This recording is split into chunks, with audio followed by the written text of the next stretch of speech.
my parents and I migrated to the United States when I was very, very young. My parents were extremely hardworking individuals, but not from a professional service environment. They worked in factories, they had various different jobs. And when I was in high school, I was fortunate enough to major in accounting, which was interesting in the New York City, public school system. But as part of that opportunity, I was able to get exposed as part of a field trip to EY. And I remember looking up at the manager at the time and saying, I am actually going to come and work for you. And that literally was in the 9th grade of high school.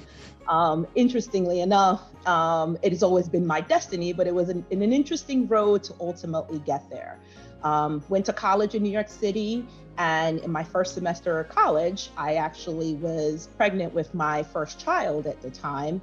So I worked really hard, studied, still really focused on accounting, making sure that that was ultimately where I would ultimately end up. Fast forward a few more years later, baby number 2 came in my senior year. So I didn't have the opportunity as I would have liked to interview with EY at that point in time.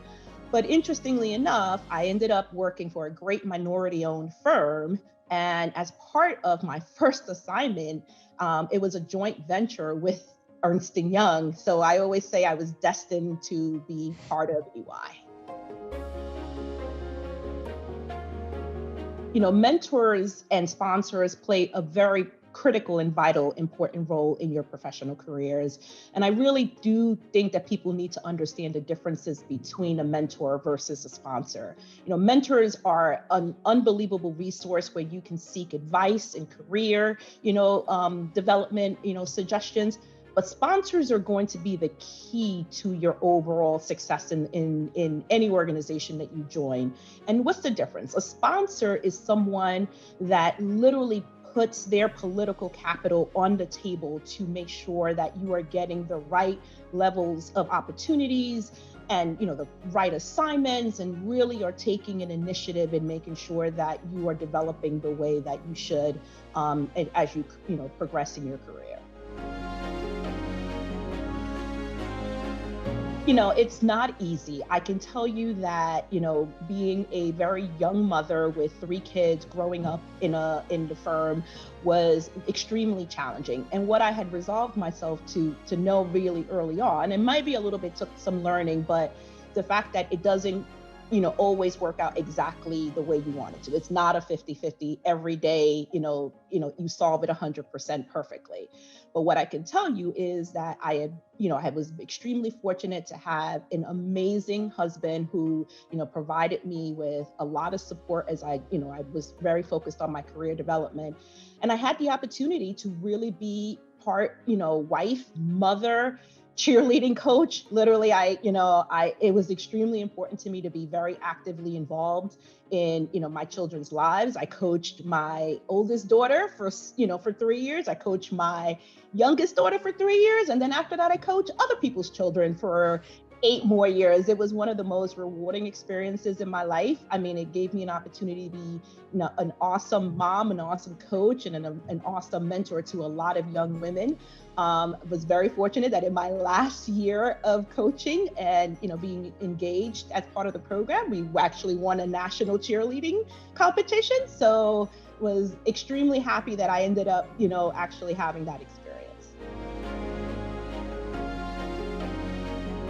So the road to the partnership was extremely bumpy and challenging over the years. As I was growing up, I enjoyed all of my experiences, my client assignments, the relationships that I had built, but I always felt very torn with, being, able to be at home with my kids and also being a successful career woman. So I actually did leave the firm for a very short stint of time. I like to think that's, my temporary, span of insanity, but that I did actually rejoin the firm when I became a senior manager. I was very fortunate that all of the partners that I had worked with at the time took a genuine interest in making sure that I was not only happy outside of the firm, but if I ever wanted to come back, I would always have the opportunity. So fast forward, I did come back and spent a few years as a senior manager, and it was during a very difficult time in the US economy. It was during recession,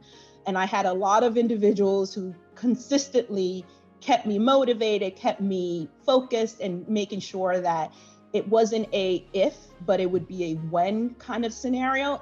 And that was a little challenging for me. It was extremely frustrating at the time, but I can tell you that I am glad I stayed the course, because without, that guidance that individuals had provided me, I would have probably not have been able to reach to the ultimate goal, which is the little partnership.